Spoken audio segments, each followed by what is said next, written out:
So I got the backup. And there goes the encoder. And holding off on your intro. I like when it's just the four of us. All right, there you go. Ladies and gentlemen, with so much wrestling to talk about, pay-per-views upcoming, pay-per-views just passed, people not knowing how to swallow during sex. We got so much to get into this week and more as we break the ring down.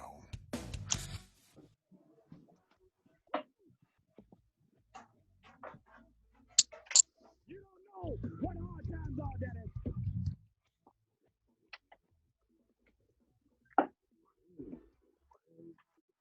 Oh, yeah. All 16 says I just whipped your ass. You just made the list.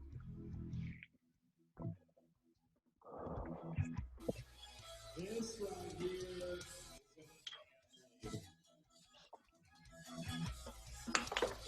Hey, this is professional wrestler and professional podcaster Colt Boom Boom Cabana. My name is Killer Cross. This is the Smoke Show, Scarlett Bordeaux. What's up, guys? The Machine, Brian Cage. This is Ryan from Pro Wrestling Tees. Sadly, you are not listening to the art of wrestling, but you made a decent choice because you're listening. You are now listening to. And you're listening You listen to Breaking Down the Ring. Breaking Down the Ring. Breaking Down the Ring. Breaking Down the Ring. Breaking Down the Ring. Bring it down. Oh, it's true. It's damn true. Ladies and gentlemen, you are listening to the most inappropriate pro wrestling show in the motherfucking world. You're listening to Breaking Down the Ring, and we are your ring crew. Snip Kishi.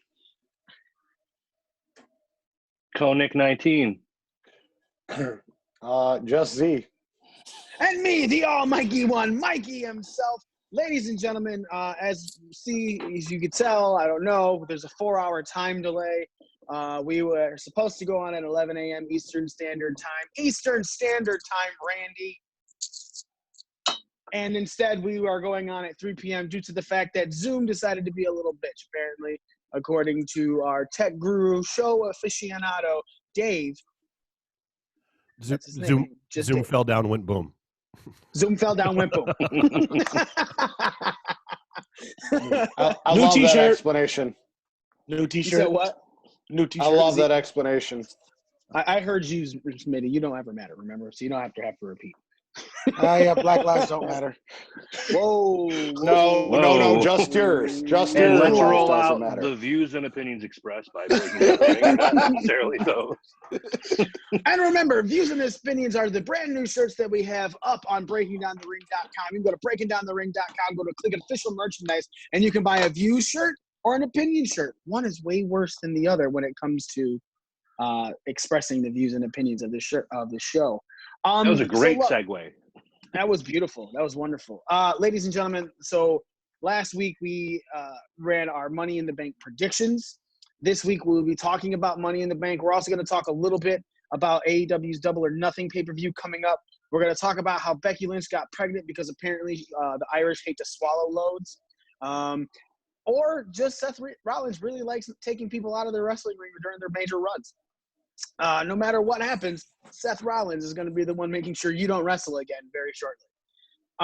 And then, of course, Jim Cornette's comment on the Becky Lynch pregnancy, Dana Brooke's face, Jim Cornette just being Jim Cornette for the foreseeable fucking future. That's all he's ever going to do. We'll start off with Money in the Bank. As it goes with Money in the Bank, you know what we did. We filled out our digital pro wrestling scorecards. You can go to prowrestlingscorecards.com and you can fill out your own card for this upcoming AEW Double or Nothing. And again, let's let you know, let's give you a heads up. We're going to talk about it, but you can click on the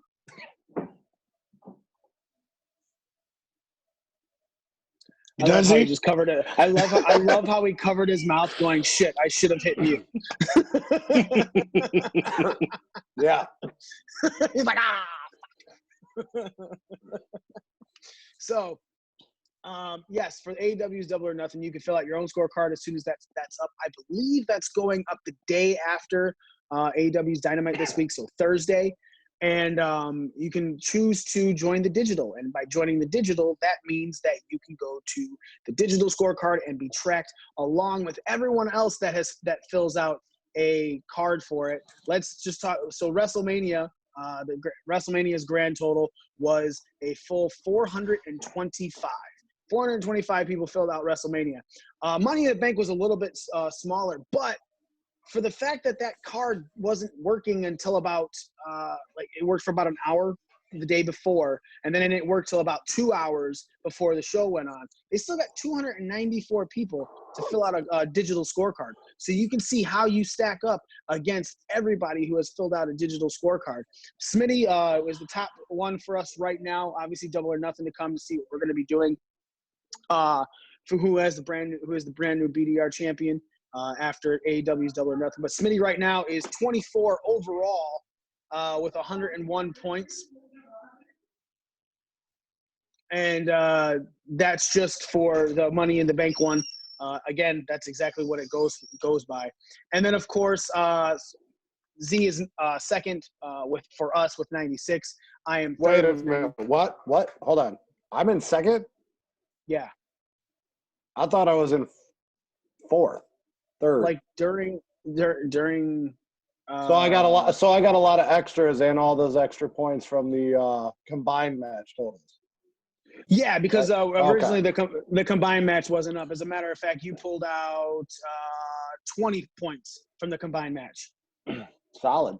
Didn't even know. Like I just took it as a loss, and I was just hoping that somebody wouldn't give the belt to Smitty. I'm the one who has it. Perfect. Quarantine. He can't have it during quarantine. Things got to be clean for 72 hours, and then he'll finally get it. Sorry, man. It's just this time it's not us fucking you. It's the coronavirus fucking you if you win this belt.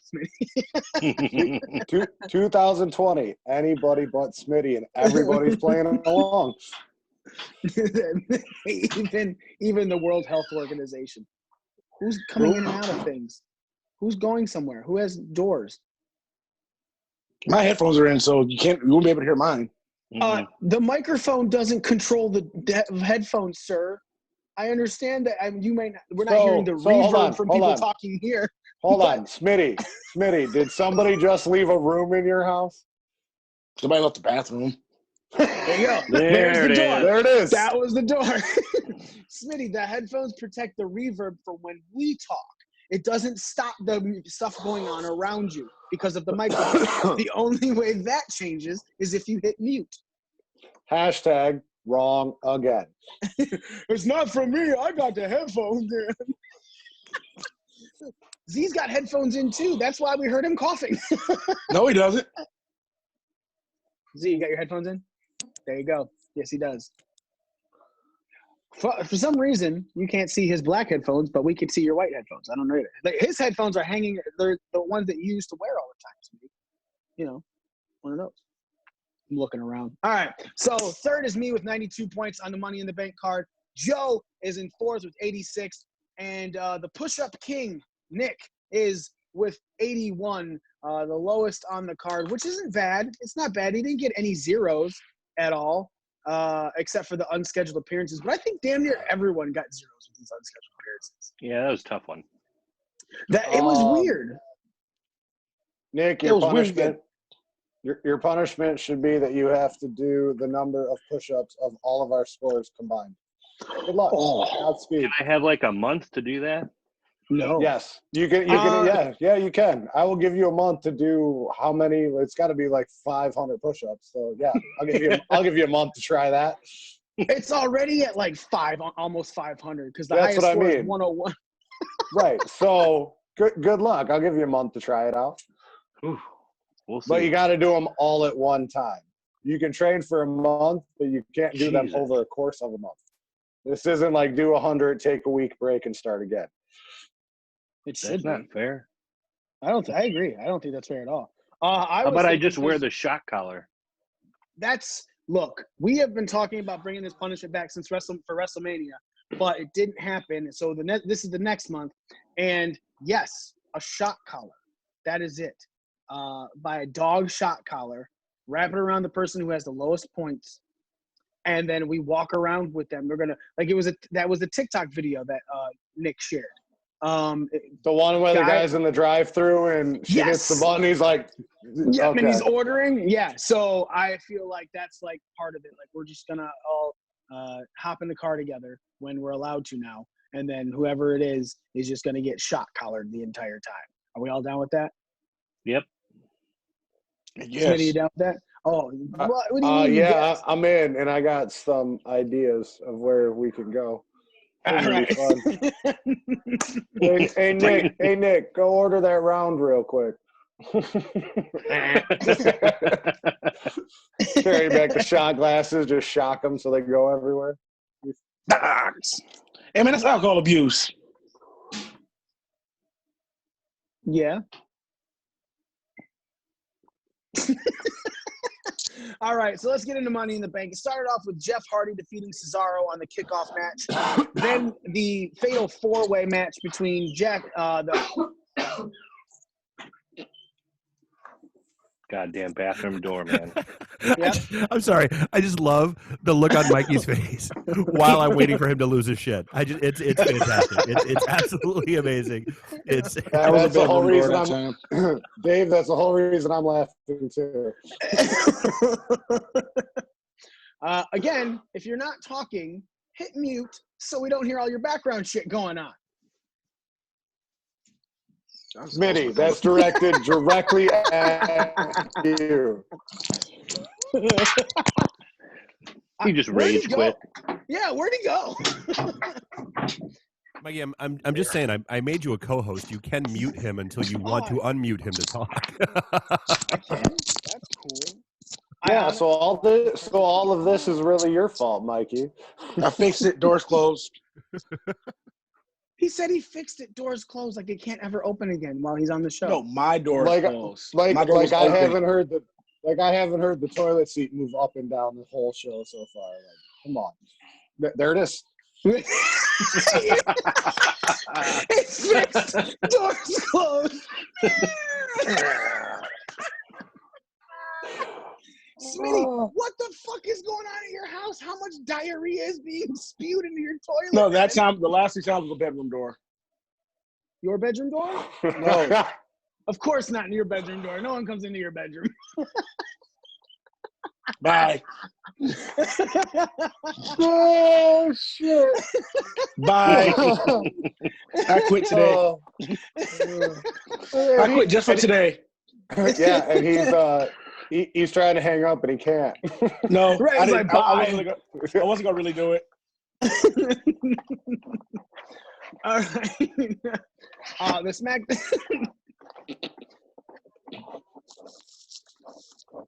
That's not me. I know it's not you. I know exactly what that one is. Nope. The SmackDown Tag Team Championship was on the line as the New Day won the fatal four-way match against Miz and Morrison, the fucking Forgotten Sons, and Lucha House Party. MVP versus R-Truth was supposed to happen. Well, Bobby Lashley came out and told MVP to take the night off, and Bobby Lashley ended up beating R-Truth pretty handily. The SmackDown Women's Championship was on the line as Bayley defended it against Tamina, and she retained. Universal Champion Braun Strowman retained his championship against Bray Wyatt in a pretty good storytelling match. Then the WWE Championship was on the line as Drew McIntyre defeated Seth Rollins to retain. And then the Money in the Bank matches were going on. You know, we were talking about this last week. We were talking about how it could look, what would happen if things changed, and could this match be going from the beginning of the show to the end of the show, because we knew that they were going on at the same time. So we all put up pretty high numbers for as far as time-wise went. Asuka became the Money in the Bank women's winner, and Otis won the men's Money in the Bank ladder match. So let's start off with this Money in the Bank ladder match, boys. Smitty, I'm going to start off with you. Okay. Otis won because the case fell into his hands. Asuka won by climbing the ladder, and we're going to then also on the next night, Asuka, it turned out that inside the Money in the Bank briefcase was the Raw Women's Championship, and we'll get into why and everything. Obviously, everyone knows. But let's just talk about the Money in the Bank match itself. Some of us decided to put in like 120, 190 minutes because they thought it was going to be a 4-hour pay-per-view. Some of us put in 90. Sorry about that. That's not your fault, man, because, well, look. It wasn't a bad idea. So, yeah, someone put in 90 minutes because they thought that was the perfect time for that match. And then others of us put on 40 minutes, just assuming that it's going to be a long two-match cinematic display. And the match itself ended up only going around 27 minutes. The whole pay-per-view itself went 2.5 hours, shorter than an episode of Raw, except maybe if you add in the commercials. So, Smitty, talking about just the Money in the Bank matches, the cinematic masterpiece, if you will, or master fail, if they will. How did you feel about it? It was pretty much what I expected. Outside of it not going throughout the show, it was had its parts where it was entertaining, but there was also parts where I felt like you knew that WWE just been reaching with the whole cinematic thing. But there's not much they can. Well, it's one of the only things they can do with all that's going on right now. I was glad Otis won, but I'm just looking like I'm a pessimist. Now that Otis has won, Otis got the girl, and I'm just waiting for the downfall. All right. Z. All in all, I loved it. I loved the length of it. Maybe a little bit longer in certain cases, but the overall length of the pay-per-view for me was perfect because it was over by 9:30. I could still get shot like it was a short show and a shitty show. It was a short show and a pretty decent show in that. I enjoy what they did with Otis because it leaves them wide open on what they can do and what path they can go down for his Money in the Bank contract, which creative loves possibilities. So we might see something great, or we might see, some creative trash. But, at least they got options. As far I want to as see. what's that? I want to see Otis actually cash in for the tag titles. I was thinking that too, but I mean, that would be smart, and nobody's ever done it. But again, and that's one of the possibilities they have. He could also go for like a mid-card title or whatever. You could have him hold on to it. You could have Tucker come back, turn on him. You could do a whole program with them and have him hold on to that briefcase forever till, WrestleMania or whatever. Either way, whatever, they did a good job with that. The Seth and Drew match was good. The tag team Fatal 4 was a little short, but that wasn't bad. All in all, it was a good show. So I really enjoyed it. Nick, how did you feel about the Money in the Bank matches? The whole pay-per-view is a little short for me, although when I actually thought about it, I was okay with it being that long. The Money in the Bank match itself, it was okay. I mean, it was to, piggyback off what Smitty said, it was about what I expected.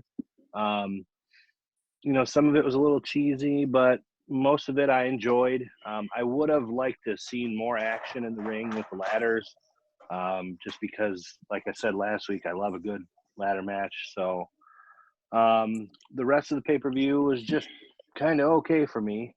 It wasn't great. It wasn't terrible. All right. For me, why did you and Nick just change spots? I don't know. It kind of went weird for me too. That I was confused. So for me, 27 minutes wasn't enough. I understand that WWE wanted to do a shorter pay-per-view of things coming out after this. Say that Vince, that Vince wanted a. Well, see you later. Why did Z change spots with nothing? Vince wanted shorter pay-per-views, especially without the crowds to go along with it, and I'm all right with that. But you had a cinematic match that consisted of 2 matches. Welcome back, Z. And there's 2 matches in here that went 27 minutes.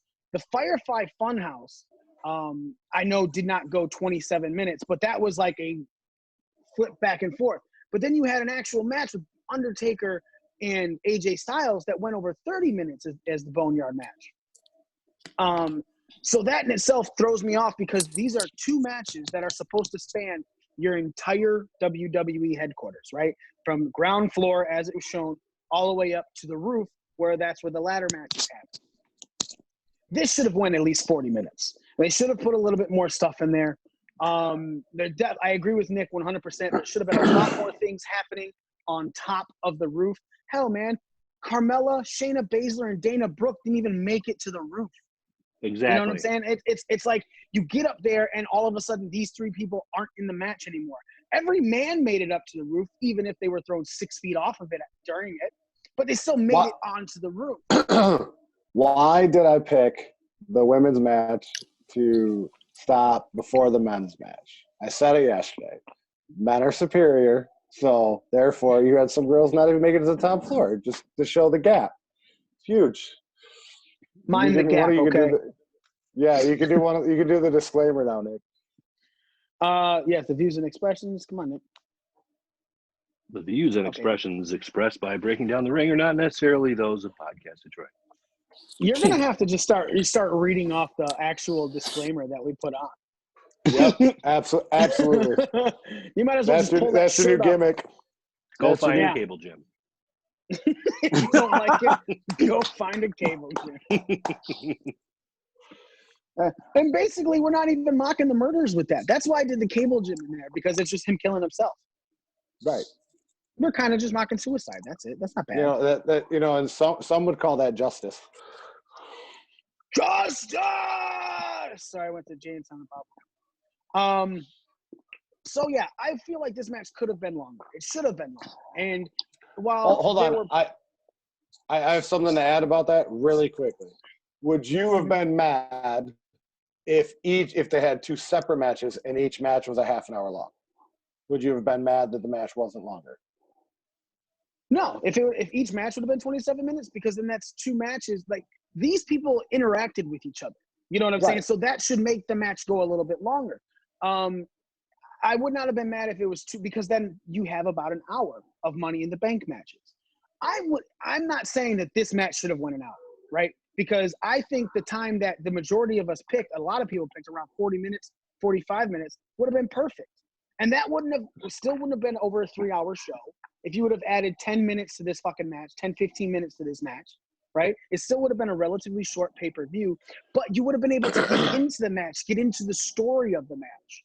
You know, I said it earlier with the Bray Wyatt and Braun Strowman. That last minute of that match sucked people in because it was something different that they weren't expecting as a part of the match, even though it made complete sense as to why you should have expected it. You know, the Money in the Bank match. But the build wasn't that great. For what? I don't think the build for the Braun. That's not what I'm talking about. The build. I'm talking about the match. And that's what I'm referring to with the Money in the Bank match. The Money in the Bank match should have been a little bit longer so people could have gotten into it a little more.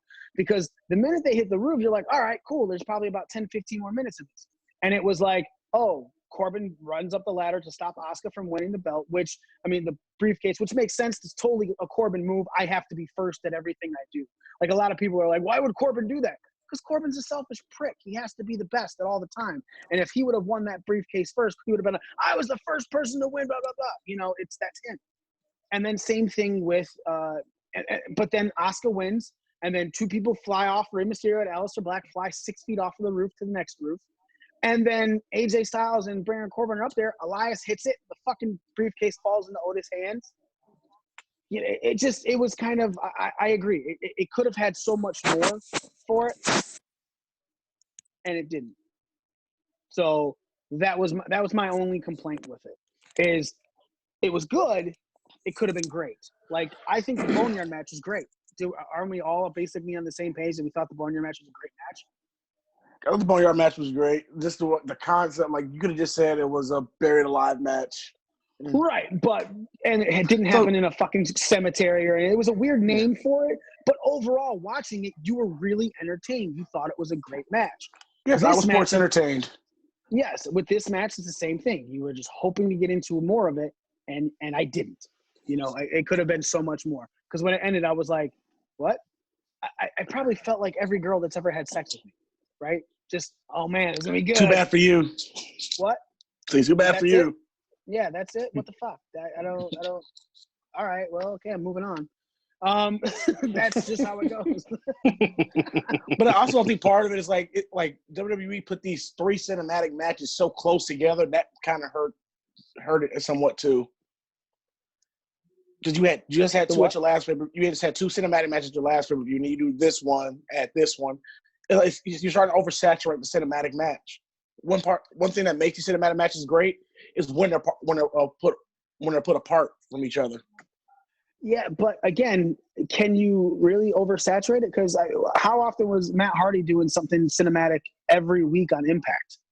But it wasn't a match. He would do cinematic promos. Cinematic matches weren't really put so close together. They were happening on the pay-per-views. Because you had the Ultimate Deletion, which went throughout a whole episode of Impact. And when you did Delete or Decay was about almost a year. It was at the next pay-per-view. No, it wasn't. No, I think he's right. I think there was like a 3-month gap. It was like a 3. Yeah, I don't think it was the next pay-per-view. I think it was. I thought it was like a 3 or 4 month gap as well. But, now I'm thinking about it. We'll say the cinematic matches, what makes them special is when they're like when you don't know when they're coming. This one, like you just had 2 at Mania, and then you just put this one at the next pay-per-view. Whoa! Hold on. We only got the cinematic match because of COVID-19. WWE had to do something, and this is what they did. Like, so I mean, whatever. You may not feel they're too close, but if we didn't have COVID, we would have had an actual, 2 different Money in the Bank ladder matches in a full stadium and everything like that. But shit's a little different, so this is what they gave us, and it wasn't that bad. I'm not complaining. I'm not saying it was bad. I'm just saying it feel like the specialness of the cinematic match is already being oversaturated. Again, I can't say anything's being oversaturated when we've only had 2 pay-per-views with cinematic matches. You know what I'm saying? Like, I'll say it's oversaturated when I feel it's oversaturated. Saying something could be oversaturated is stupid. You know what I'm saying? Like, it's just it's not there. But I also, Smitty, I'm not saying you're fully wrong on this one because I agree. Let's say at Backlash we get 2 cinematic matches, or another cinematic match that goes about an hour. Then it might feel. I agree with you. It could be like, all right, what are we doing here? Because it's kind of like the fucking hacker on SmackDown. All we got was one fucking thing about that. We don't have anything else other than I hear all and see all. All right, cool, whatever. So let's go into the Braun Strowman Bray Wyatt match, and it was Braun Strowman versus Bray Wyatt. There was no Fiend. Bray Wyatt was determined that he could bring Braun back into their fold. They didn't need the Fiend. He didn't need the Fiend persona to go at it. He could go about it the nice way. Things he was even saying in the match. In the last minute, Braun shows up. He has the mask where he stands up on the side of the ring, comes in, rips off his stupid Strowman Express shirt, and then goes into pretending like he's back with Bray. They start hugging, they kneel, blah, blah, blah. And then he takes the mask, he throws it down, and then he stomps on it. And then he fucking hits Bray with the power slam. And 1, 2, 3, Braun remains the Universal Champion. Z, I'll start with you on this. Actually, no. Yeah, Z, we'll start with you on this. I was going to start with Smitty, but he started last time. Z, what did you think of the match, the storytelling involved, and how did you feel about the ending of it? Personally, I liked it. It wasn't. I don't know. I guess I kind of expected the Fiend to come out, and once Bray Wyatt came out and not the Fiend, I knew he was going to lose because obviously they're going to progress the storyline. But over what they did setting up the feud between them going forward is great. So now they have something to work with, going forward. But yeah, I like the psychology play, how Braun kind of used the mind games against Bray in this one.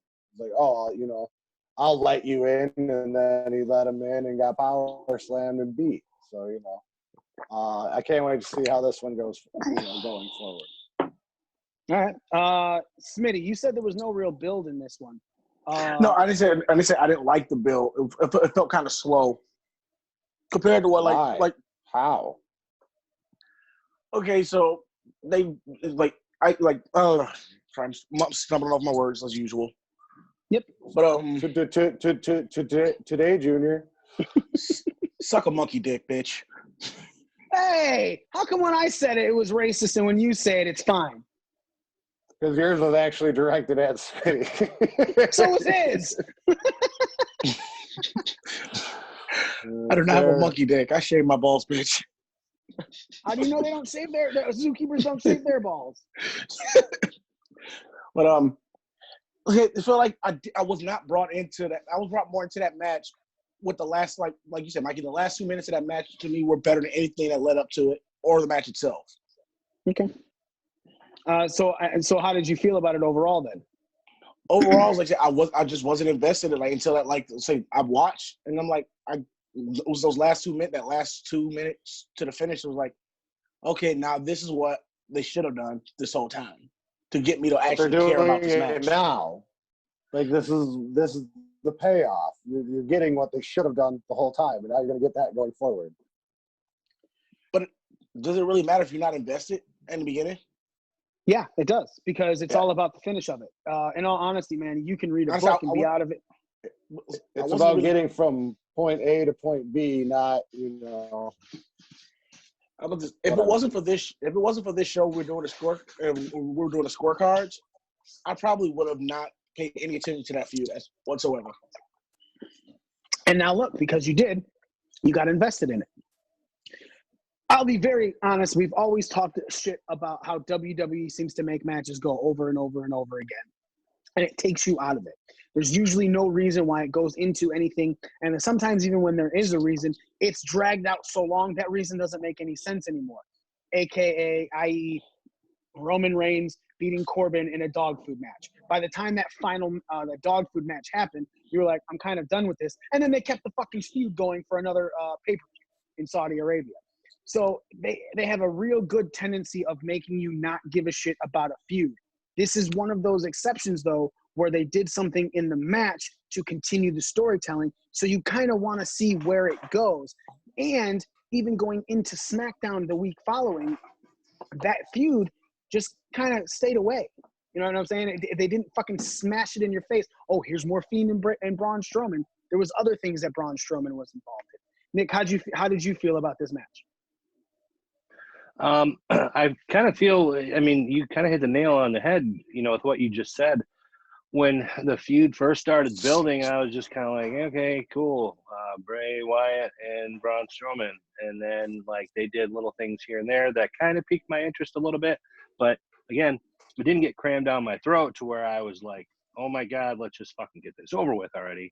The match itself, one of those things that didn't go too long. It wasn't too short. It was a good amount of time. And then, by that last 2 or 3 minutes, when Braun came and ended up having that mask on and what have you, I was like, okay, yeah, that piqued my interest even more. So I like the idea. That's not when they do that with these storylines that aren't their main focus, and they give you subtle little things here and there to keep it almost like a slow burn. Now I want to know, where are we going to go with this? So it was all right. Exactly. Smitty, I fully agree. I'm not knocking you or anything for your stuff leading into this match, because I'll be very honest, and we talked about it. Not many of us really watched wrestling going into this, right? We kind of just stayed away. I watched more wrestling this week than I did the entire month leading up to Money in the Bank. Bingo. But at the same time, I did go back and after the show, I went back and I watched the promos of stuff leading up. And even the promo videos for some of these matches were just like, okay, cool. But because I wanted to have something going into watching this pay-per-view, so I didn't just go into it deadpan. That is a reason why that match towards the end pulled me into the storyline. And I liked it. I know I definitely watched SmackDown because I wanted to see what Otis was going to do with the case. I did too.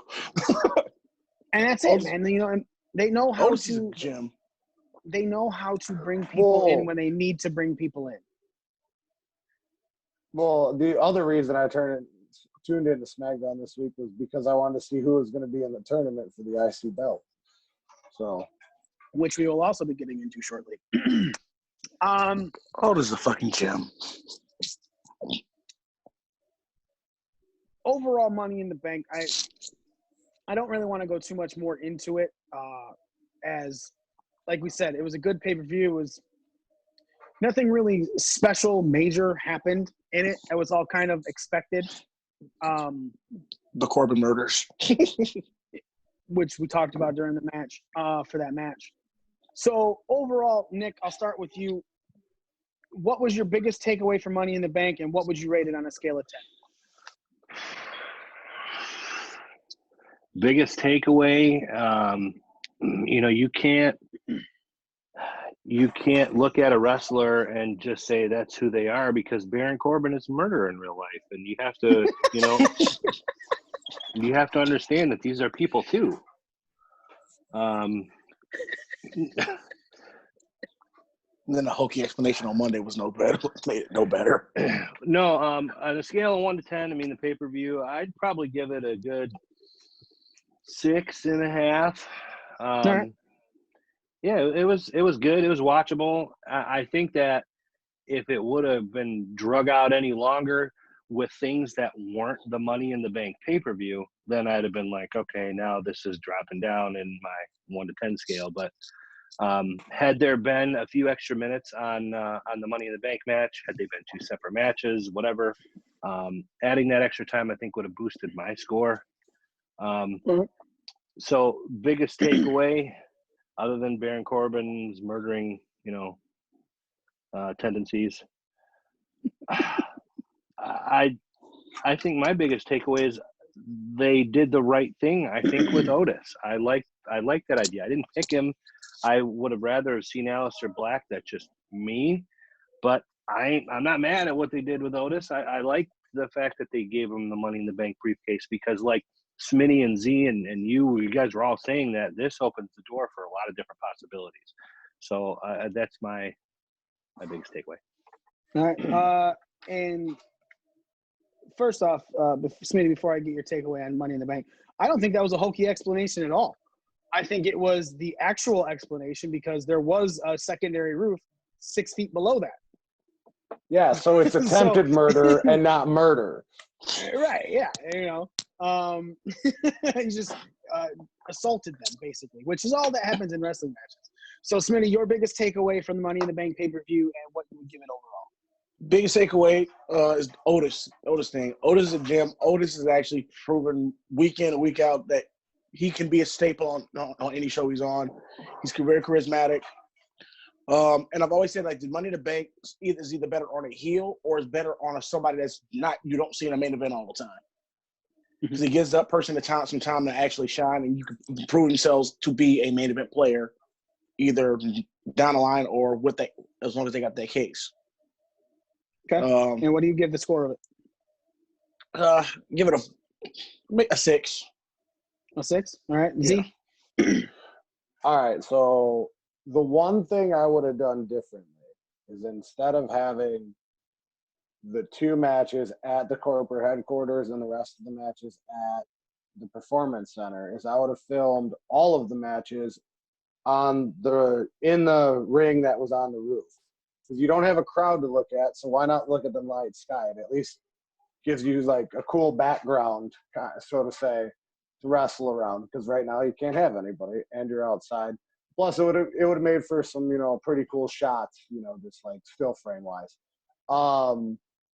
But they didn't. I just think that's an opportunity they missed. But all in all, it's a good show. It was during a pandemic, so it gets a extra half point for me. So I'll give it a solid 7. All right.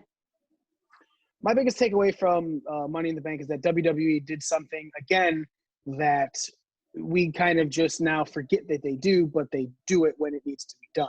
And they put on a decent show when you're not expecting anything decent to come out of it. This is a pay-per-view that, in going to it, like I said, a lot of people were turning away from wrestling. But at the same time, at the end of the pay-per-view, it made you go, okay, I want to see what's going on. The Seth Rollins handshake at the end of the Drew McIntyre match, hearing about the Becky Lynch announcement of what was going to come, going into it. Asuka eventually then meaning that she won the women's championship with her win. To move forward in with Otis becoming your Money in the Bank winner made you want to watch SmackDown a little bit. So it definitely did what it needed to do. It made you pay attention to the next week in wrestling. And the question is, what can WWE do in that week of wrestling to make you want to watch the next one? Overall, I agree with you guys. I'm gonna sit at about 6 because I think it was an above average show, but like Z said, it was no fans, nothing like that. So give it a little bit of an extra point. I believe it was above average. I don't think it was great. I think it was decent. 5.5 is what I would have normally gave it, but for what you got to pull off with, being able to pull that off, I agree with the extra half a point, so I'll give it a 6. So going into Raw, we're just going to talk about the big major angle in Raw, which was involving the two parents, the two newly found, about soon-to-be parents, Seth Rollins and Becky Lynch. Becky Lynch opened the show, which is crazy because when they say they have an announcement, I assume that Becky Lynch was just going to close the show. But after the announcement was made and everything, you kind of see why it opened the show. Becky Lynch comes out and she has the Money in the Bank briefcase. The first thing everyone is doing is going, why the hell does Becky Lynch have the Money in the Bank briefcase? And then she goes on to explain, Asuka comes out saying, that's mine, what are you doing? And Becky says, well, you couldn't get into this briefcase because there was a special lock put on it. And I talked with the management of WWE, and they upped the ante for this. She opens the case, and inside of it is the actual Raw Women's Championship. And she goes, you became the champion. And Asuka's like, I'm the champion? And Becky's like, yes. Asuka then does this huge fucking celebration where she's running around the entire performance center, yelling at the announcers and everything, get out, for some reason. Don't know why. And then she gets back to the ring, and then Becky says, yes, you go and be a champion because I'm going to go and be a mother. And, of course, Asuka then immediately goes face because she goes, you're going to be a mom? Oh, congratulations, chanting Becky, Becky. Becky walks up the ramp. She looks into the camera. She goes, I'm going to miss you guys, and walks off into the sunset to go and pop out a baby. When you saw this segment, Nick, we'll start off with you. When you saw this segment, what were your thoughts? Well, I thought they did a good job with it. Sometimes Asuka's antics are a little over the top and make me a little crazy, but I mean, she did just win the WWE Women's Championship, the Raw Women's Championship without. Sorry. Okay. Without computer knowing. Just started playing sound.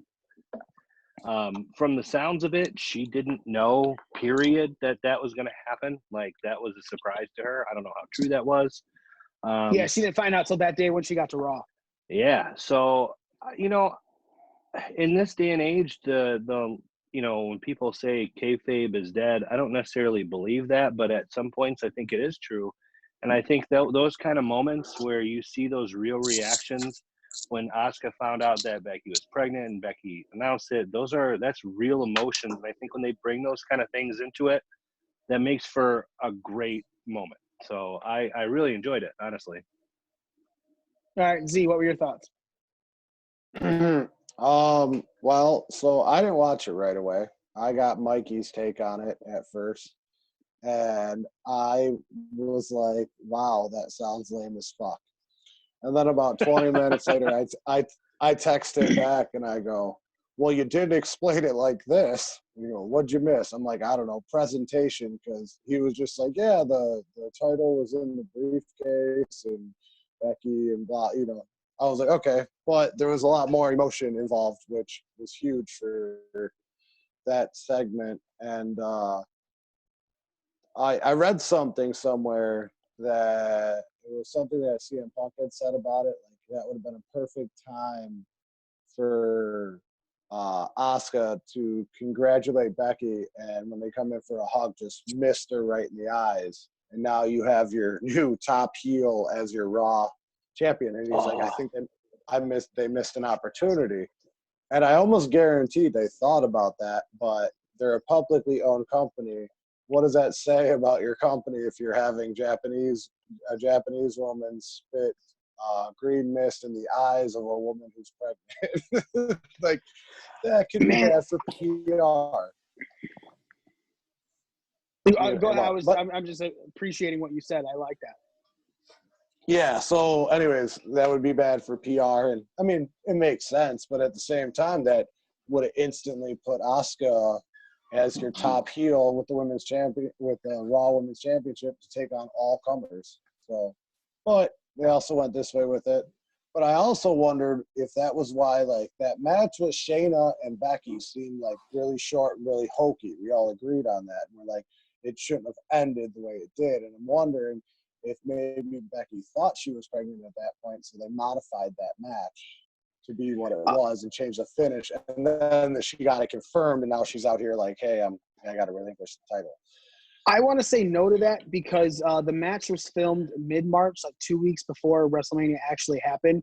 And from what I heard, it wasn't until a little bit into April that Becky found out she was pregnant. So that's like a 3-week difference. As you know, if she would have thought that, I would assume that she would have went to some doctor or at least took a home pregnancy test, shortly after the match. Or at least have Baszler take the belt from her at Mania, and then it sets up for her and Baszler 2 at next year's Mania.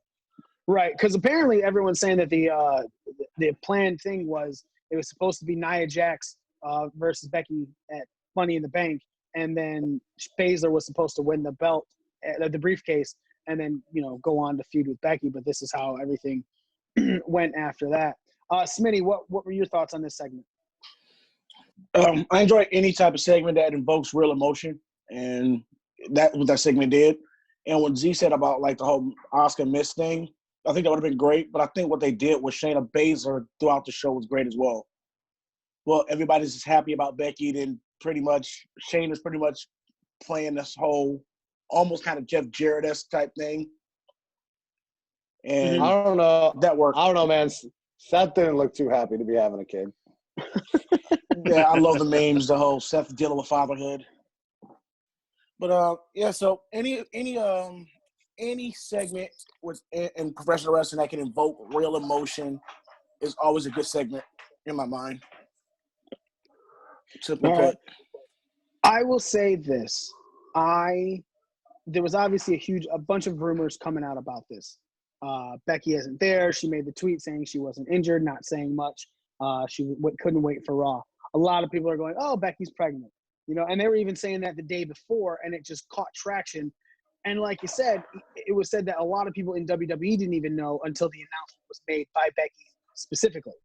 It was like a very few amount of people. Well, if you can keep the entirety of certain matches outcomes a secret, that were pre-taped and stuff, then obviously these are just rumors that ended up being rampant that made a lot of sense that people ran with. Becky announcing it, I think, does it suck as for timing for her character? Sure. Is it a bad thing? No. You know what I'm saying? Because I feel that this is one of those things that, and we're about to get into the Cornette comments with my comments. This is one of those things that in the age as it is now, you can still stay hot in the wrestling business and come back still a top performer if you choose to come back. And let's go into those Jim Cornette comments right now. These are the ones that were shared on Twitter from Melissa Santos. Smitty shared them into our group chat. But I also go more into it because I listened to the entire Cornette conversation. No. Just it was like a 30-minute clip on YouTube. These are the comments that were shared into it, and then I'll also talk about what Cornette said before all of this little blurb. The blurb says, you can't always be on top of the wrestling business in a $1 million a year spot or more, but you can have a baby. What is she? Can she be 30? And she's 33. Well, still, she's got many more years before the fucking Easy Bake Oven gets shut off. She can have all those problems like a descended stomach and stretch marks and hemorrhoids and hormone problems and mood swings and all of the other joys of motherhood later on when she ain't making $1 million a year. She's got plenty of time left. What would you do if your wife came home and said, instead of making $1 million next year, I'm going to basically be a raging bitch for the next 9 months and then give you more shit to worry about around the house. Those were the horrible parts of the commentary that Jim Cornette said. I fully agree with that. It's very archaic thinking with that. Leading into this, though, Jim Cornette was saying that back in the day, you could do an injury angle. Someone could be written off TV, but now they're kind of doing this sob, look, get somebody tears and everything that the wrestling audience, how he feels as it is, now wants to then go forward in this. But you can't keep that kayfabe anymore because the bottom line is everyone's going to be sharing pictures, everyone's going to be showing things, so on and so forth. And he's saying that Becky, this is preventable. He goes, it's preventable. She could have just, been going for 3 more years with this and then went and had a baby. Or after she got injured, went and had a baby. It's so possible. Smitty, what are your thoughts on this? I'll give my full thoughts on Jim Cornette after this, after all of you guys. But Smitty, we'll start off with you. Hey, look, I live with a feminist, and I've been born and raised by women, raised by them. And also, I do believe that what Cornette said it was 100% archaic, and the way he approached it was kind of out of line. Who is he to talk about this type of thing? But, hey, Becky's going to be a mother. Shell's going to be a dad. It's none of Cornette's business in the first place. I disagree with that. Only because it's a public thing. You put it on national television, it then becomes a talking point for everybody. It's nobody's business unless you make it their business. And you going out and announcing on national television that you're leaving wrestling to become a mom is making it somebody's business, and they're totally allowed to have a commentary. Whether the commentary is correct or not, but it doesn't mean it's not his business. Z. Jim Cornette is an idiot. He's not necessarily wrong with what he was trying to say, but it's the way he said it. Like, he was saying, like, how many I believe, I don't know the man personally, so I don't know, but I believe all he was trying to say is, how many times in a lifetime are you offered $1 million a year and you can basically have a kid whenever you want to? I mean, the flip side of that is some women don't know. They may, some women can't always have kids. So if they are pregnant, like, I'm taking this opportunity to be a mother, and I'm happy for Becky and everything like that. I'm not trying to just, Jim Cornette says things, and it's like, he's kind of like Smitty in a sense. He doesn't think about shit before it leaves his mouth. And it's like, wow, you could have made that point without being such a fucking prick about it. Smitty.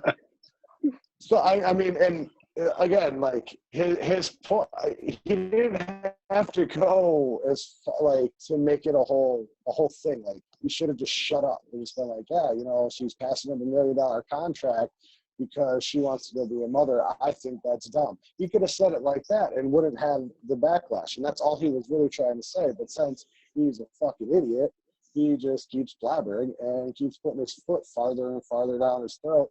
But people still ask him his opinion just because they want to see the outland. He's like Don Cherry of the wrestling business. People ask him questions just to see what kind of fucking archaic bullshit is going to come out of his mouth.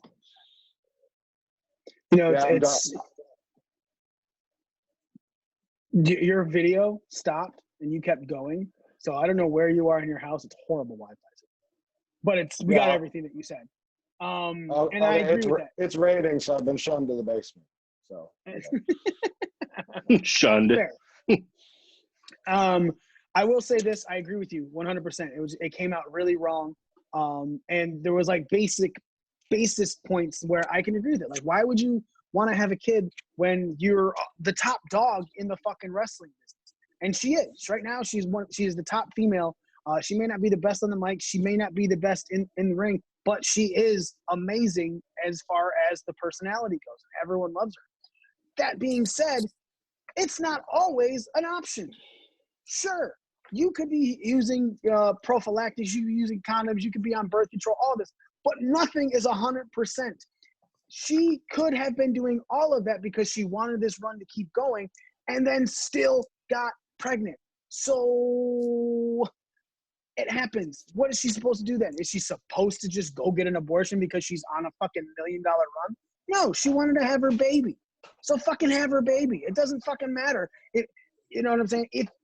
Now, I will say, it's maybe if she was like, hey, let's try and have a baby with Seth during this, Daniel Bryan and Brie Bella. You know, Daniel Bryan said, I want to have a family. You know, anyone who's been paying attention to their saga. And Brie was like, I'm not really done wrestling yet. I don't want to, you know, just stop this to just have a family. We have time, you know. And then eventually Brie wanted to have a baby, so they did it.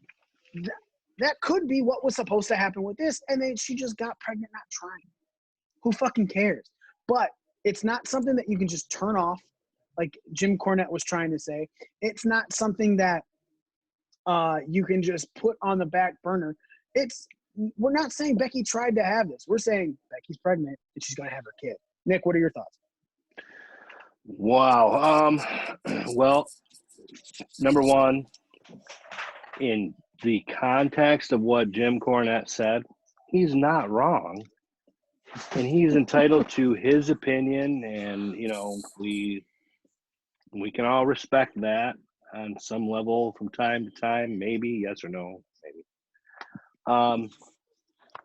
But, you know, there's so many different, you know, thoughts that can go behind this. Like you said, Mikey, she could have been trying all these different avenues to not get pregnant. She could be, other than staying abstinent, you know, right, that's like the only way. But, you know, her being pregnant, if she is of the mindset where she would be willing to have an abortion, that's her choice. That's my opinion, not anybody else's. It's my own opinion. But I think most of you are pro-choice anyway. Well, and she could be of the mindset too, like, you know, if they weren't the views and purposely opinions trying, expressed here are completely sarcastic and inappropriate. If you're offended easily, go fuck yourself. That's right. Go find a cable gym. That's the other shirt. I didn't have that one pulled up. You know, she could be of that mindset where they weren't necessarily trying, but if it happened, it happened. And I don't know, I guess if I'm a wrestler, yes, that $1 million mark, where she's at in her career, I mean, it really doesn't get any better for her as a professional athlete in this sport.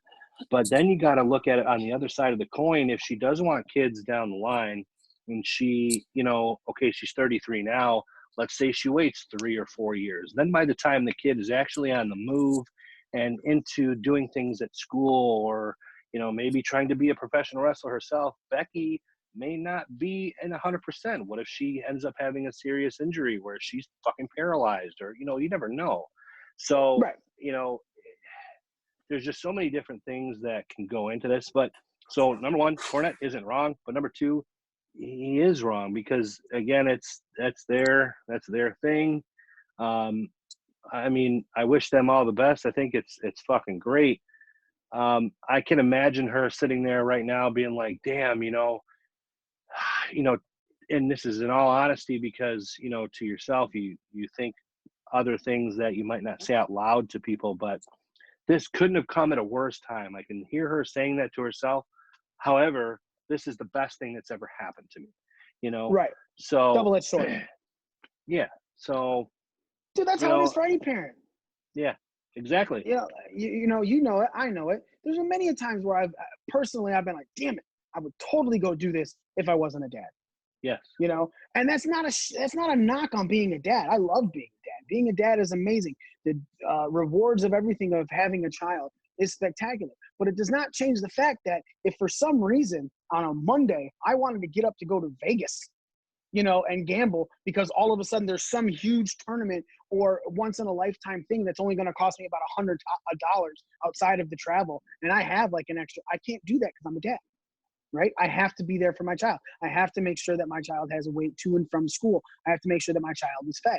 It's not that it's like, oh, fuck, I hate being a dad. It's, hey, I would do this if I didn't have a kid. And you have responsibilities.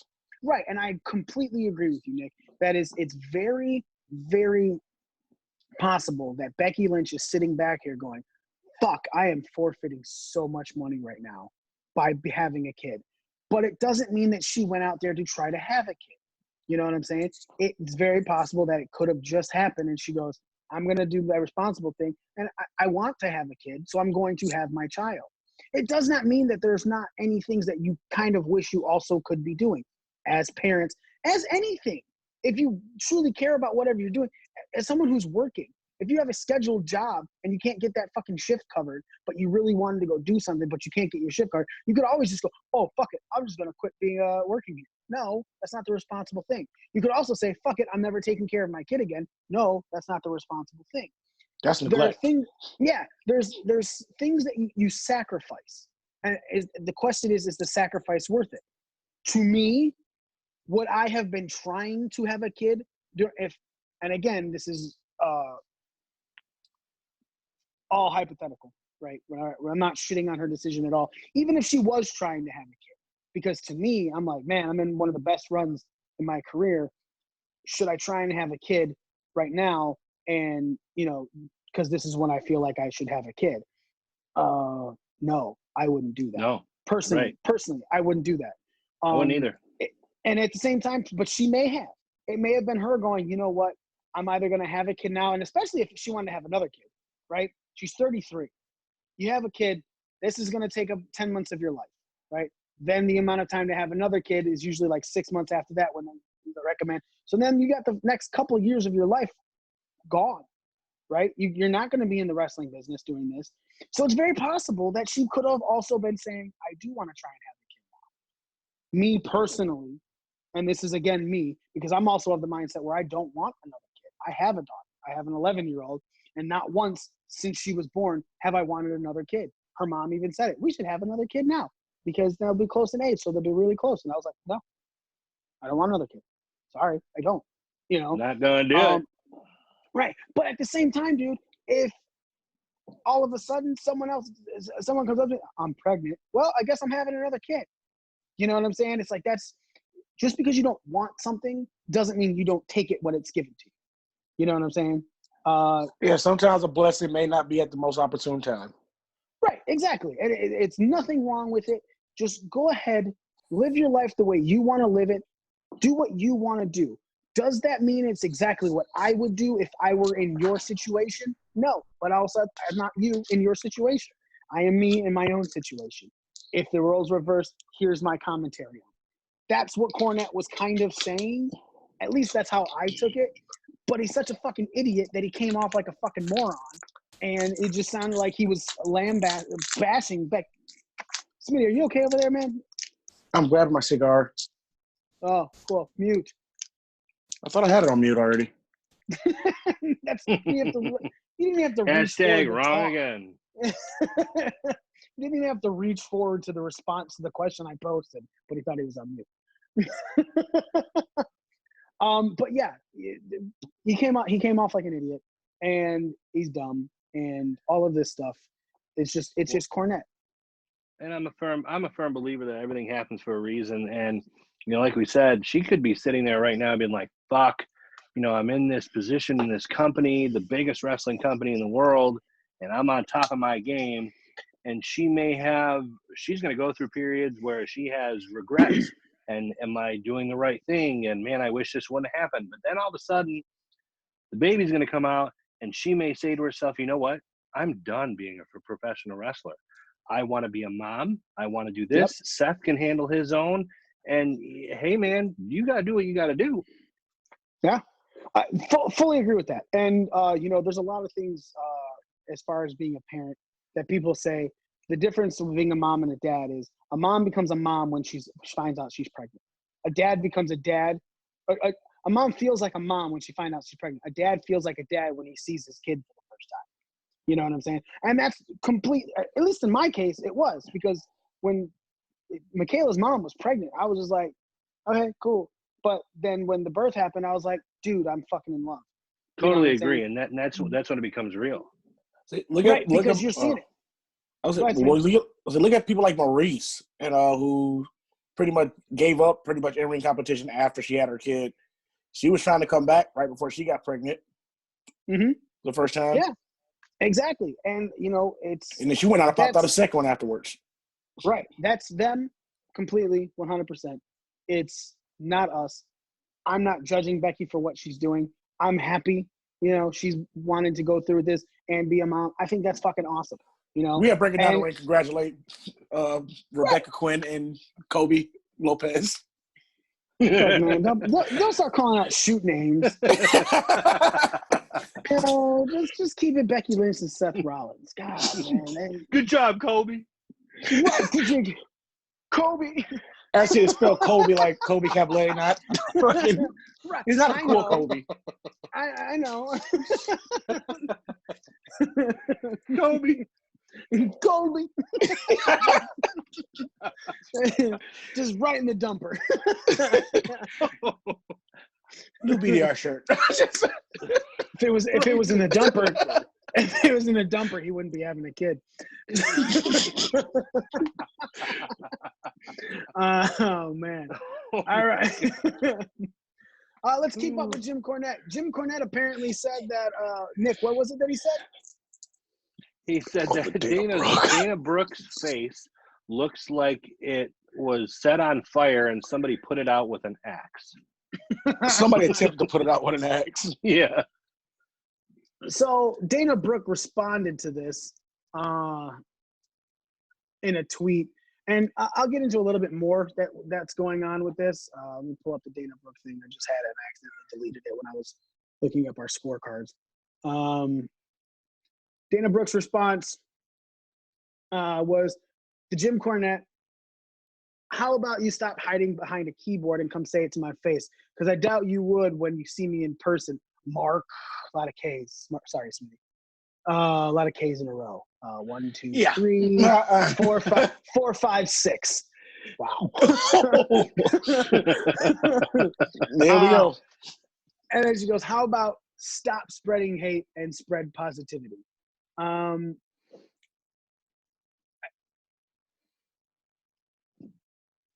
Okay, yeah, he goes, "Dana Brooks' entire face looks like it was remodeled after somebody set fire to it and put it out with an axe.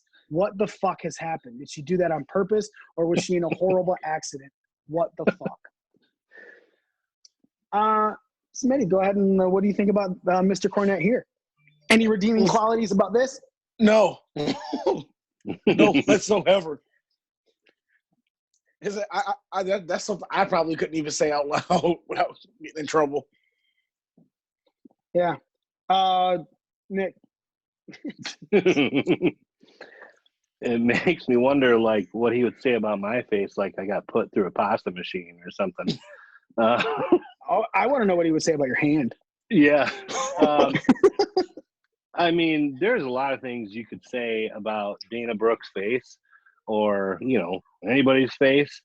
That's kind of weird. Like, to me, like, on one hand, it's brutal what he said, but on the other hand, like, your joke doesn't even really make sense because it doesn't look like she was set on fire.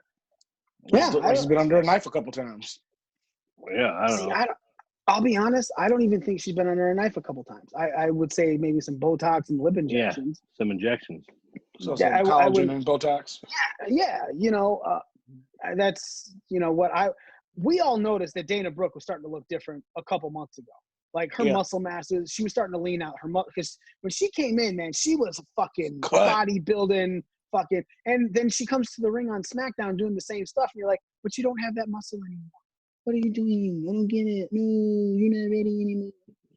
But yeah, continue, Nick. Sorry.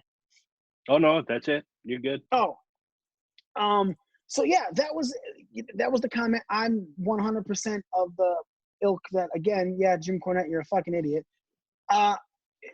People do this all the fucking time. Who cares?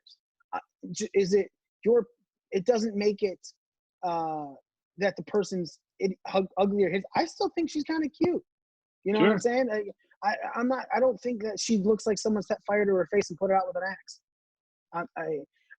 I feel like, he wants to say that people are so fucking sensitive now, but it's like, dude, imagine somebody walked up to you, right, and looked at your wife and said the exact same fucking thing, how would you feel? You can't tell me that what you said wouldn't have an effect on you if it was said about your wife to your face, like directly to your fucking face. Like, dude, why the fuck did you marry that? It looks like someone set fire to her face and put it out with a fucking axe. Your face wife like a pit bull is to a mayonnaise. fucking disgusting.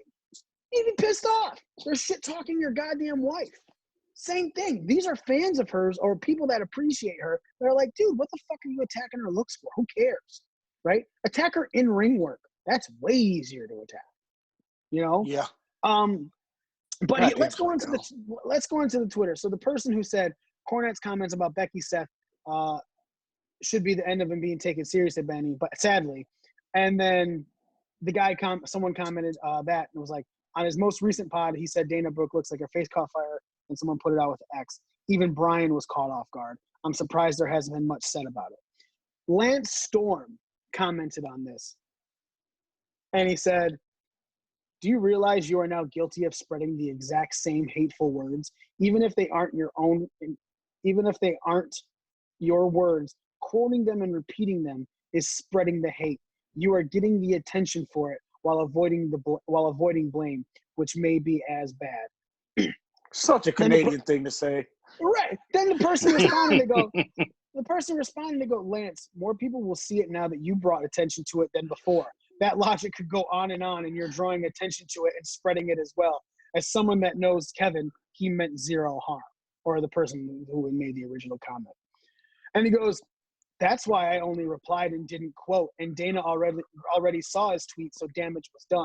And since it was his tweet that brought it to her attention, he is the one who did the real damage. If you can't tell the difference, that's on you. What the fuck? So Lance Storm got attacked because, and by proxy at this point now. Lance Storm attacked them like, oh, you fucking said this, so now she saw it. So what? Right. Such a Canadian thing to do. But here's my problem with that. Okay. Hey, Smitty. I find out that someone starts calling you the N-word, right? I kick his ass. Hold on. I find out. You don't know. I find out, right? And then I come and tell you. I bring it to your attention. Does that mean that I'm now bad for spreading the hate of the words that this guy gave?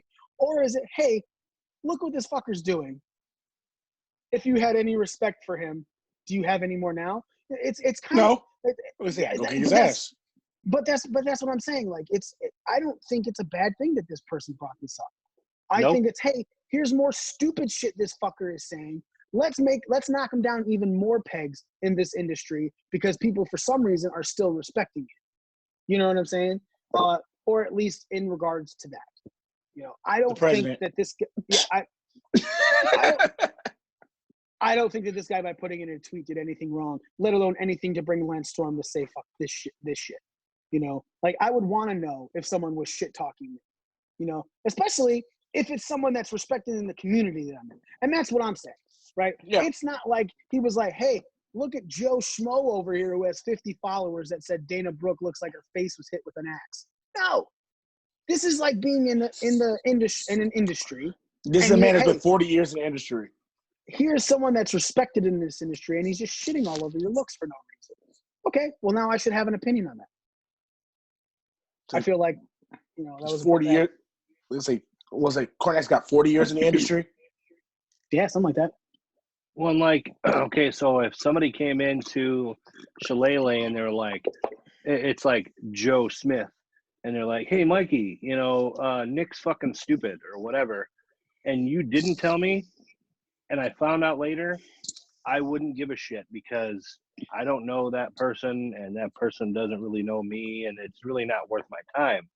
But if somebody that we both knew, like, for instance, in this situation, Jim Cornette, you know, that is different. And like if Smitty came and said something bad about you, and you know, or you would want to know, and I would tell you because you guys need to work that out, and vice versa, and you're doing right by the victim, you know. Exactly. And it's not even like Dana Brooke ripped on him. She goes, stop spreading hate and spread positivity at the end of it. She said, come say it to my face. Right. You know, it's, she goes, come say it to my face. I don't think you would when you see me in person. Mark, double KKK got you. double racist group. Double clan. And then she goes, yeah, double clan. And then she goes, stop spreading hate and spread positivity. You know what I'm saying? It's not even like she took this to where it's like, fuck Jim Cornette, I am beautiful, blah, blah, blah, blah, blah. And she was like, I'm not fighting you. She goes, he's a fucking idiot. Go be an idiot. But how about you fix your shit? You know? I think everything was done fine in this instance. Well, Dana like, Brooke handled it with class. This is 2 times in a week that Jim Cornette has come out and said some things that people weren't really too thrilled about. And Both like, were women. You know, Z had made mention like it's a work, or it might not even been him. Somebody said, you know, it's a work. And if that's the case, okay, on one hand, that's fine. But on the other hand, you first of all, you know, like I said earlier in the show, the whole kayfabe is dead thing, it applies sometimes, and other times I don't believe that it's dead. But in the world we live in, you know, I'm a firm believer of adapt or die. So where we're at in the wrestling business is to where, you know, their personal lives and the professional world of wrestling kind of intermingle. So, you know, him being a heel is great, but he's not a wrestler. And yeah, he's Jim Cornette, but he's not Jim Cornette from 1993. He's Jim Cornette in 2020, where really he ain't that fucking relevant to where it really should fucking matter what he says about Dana Brooke. So, I mean, I'm just kind of like, you know, yeah, you can say this shit about Dana and Becky, but you're just trying to bring attention to yourself because no one really gives a fuck about you at this point.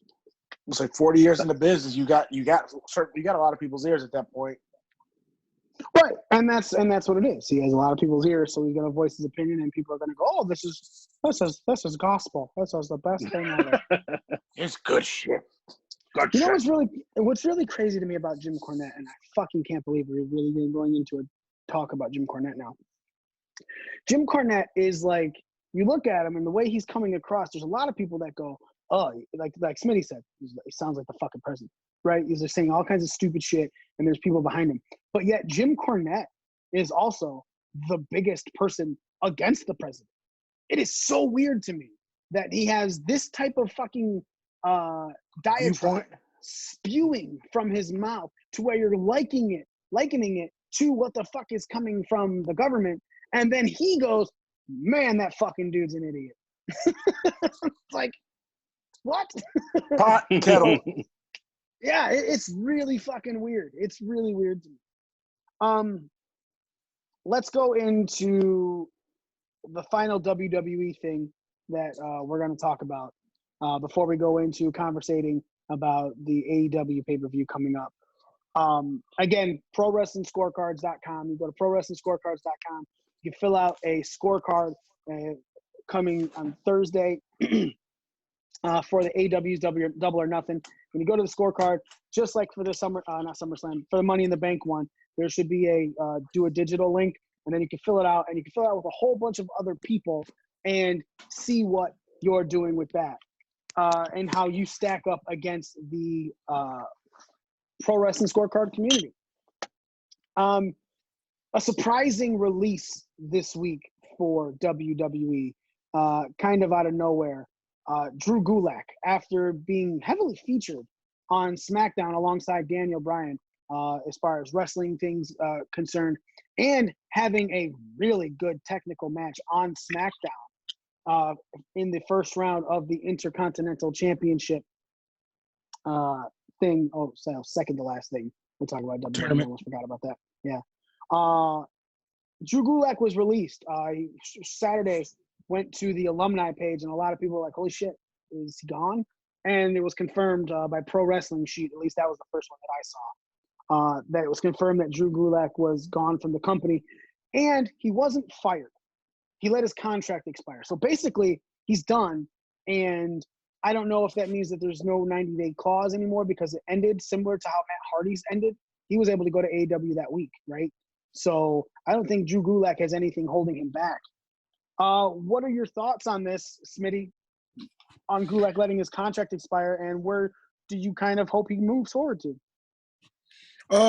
Gulak is like this last run to WWE. He's like Gulak over the time WWE has proven that he can get over.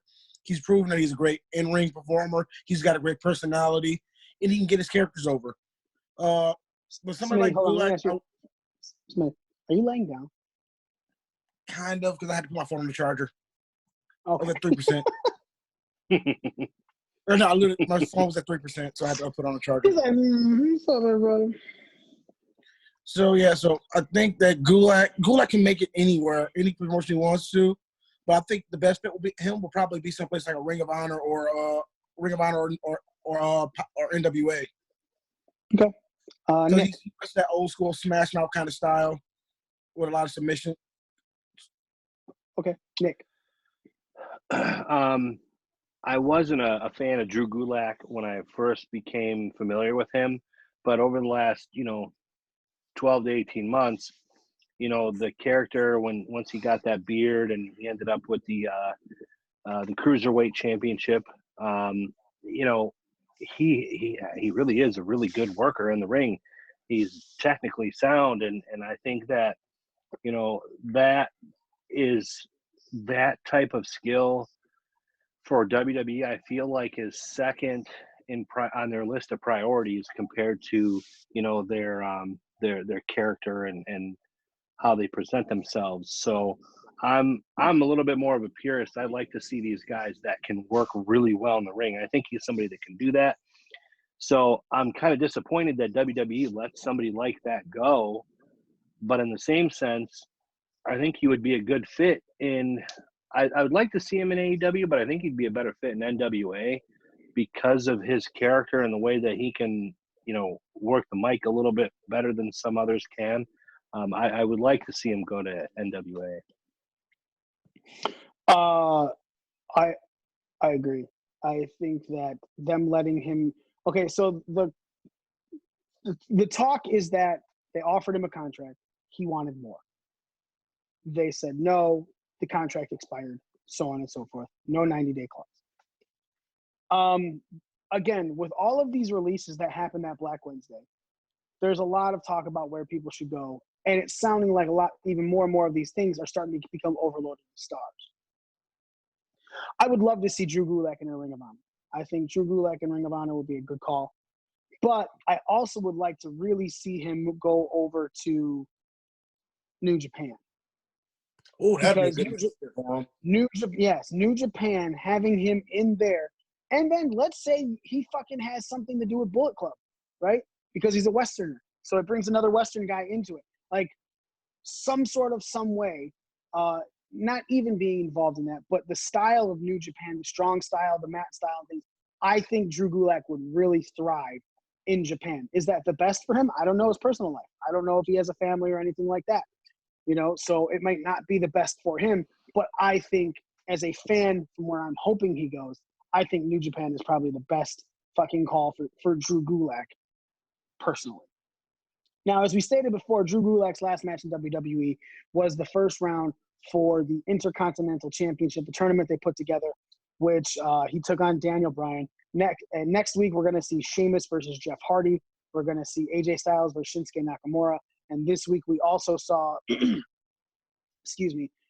also saw Elias versus Baron Corbin, where Elias went over to move on to the second round of this Intercontinental Championship tournament. And the reason that there's an Intercontinental Championship tournament is because they're saying Sami Zayn is unable to defend it, so they're holding the title in abeyance. Now, I'll be very honest. I would love, everything came out saying they took the title off of Sami. Then they're saying they held it in abeyance.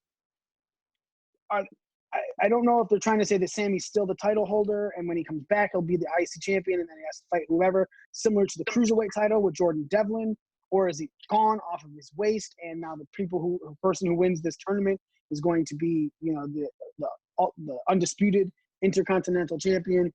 I think it's weird. I understand that with COVID-19, there's a lot of stuff in wrestling that's different, that is uncharted territory. People don't feel comfortable wrestling because they don't want to get this. I get all of that. It's also being said that there's people who are wrestling who are only wrestling because they don't want to feel like they're going to lose their job, right? Well, be scared anymore. They didn't bring back Drew Gulak. They let him go. He was wrestling. It is a weird time in professional wrestling. Nick, we'll start off with you. What are your thoughts on the things going on with the Intercontinental Championship? It's really weird. For a split second, the amount that I'm watching SmackDown and Raw, I honestly forgot that Sami Zayn even had the Intercontinental Championship. So,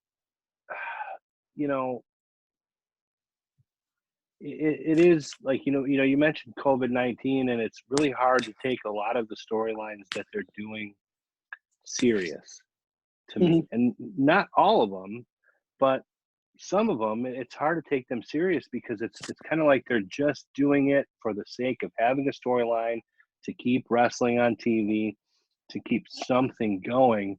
So I don't like the fact that they're going to take it away from him one way or another. I mean, if they, like you said, if they do have him fight the winner of the Intercontinental Tournament Championship tournament, and they have him fight them, if he retains, then that's really cool. But I also feel like it's a little tainted now because Sami Zayn, contrary to popular belief, a lot of people really, I feel like, don't pay enough attention to where Sami Zayn is a really good wrestler. You know? Fucking great. And the fact that he finally got the Intercontinental Championship at this point in time, I fucking hate his character. He's annoying as fuck, but he's doing a good job at it. And that means he's doing a good job. That means he's doing his job because I fucking hate him so much. So I don't have a problem with him being the Intercontinental Champion. And then you haven't even given him a chance to defend it. And I feel like he's being punished. I really do. I feel like he's being punished. Well, he did defend it once. At WrestleMania against Daniel Bryan. Okay, yep, you're right. Sorry. But again, and now you're just going to – they didn't give an explanation to it at all. And he's being punished because he's, trying to self-quarantine and do the right thing. That's not his problem that you're letting the show go on. And I feel like he's being punished. I don't feel like it's right. It's a really fucked up situation, and honestly, I could care less about the Intercontinental Championship tournament at this point. Smitty. Well, if hopefully they do this like they plan on doing a Cruiserweight Championship tournament thing, to where like you said, they eventually have it when all this is over, they determine an undisputed IC champion. Kind of like they did with Razor Ramon and Shawn Michaels with the ladder match. Mm-hmm. Best ladder match in history. Then, so I think that if they do it that way, I'm a fan of Sami Zayn. I was really happy he got his first title finally. So I want to see how this plays out. So I'm kind of impartial when it comes to how I feel on it right now at this point. It's disappointing to see guys get these title runs like Drew McIntyre, Braun Strowman, Sami Zayn. They're getting these title runs at this point in time, and I know it's out of their control and out of their hands because of the situation and these unprecedented times and all that. It's just, it's annoying.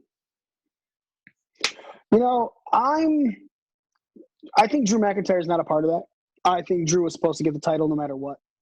At WrestleMania, I feel, and it was a good build all the way. I wanted to see him win at WrestleMania. Braun Strowman for sure was thrown into this, but I also get the business side of this. This is it's a championship belt that you need to have. You want to have on TV to do more things, especially during a time where there's no fans on television, right? You have to make things interesting when you're watching these shows to bring people in. Because right now, fucking nobody's watching, man. They're losing fucking viewers left and right, and it's really painful to kind of watch these crowdless shows.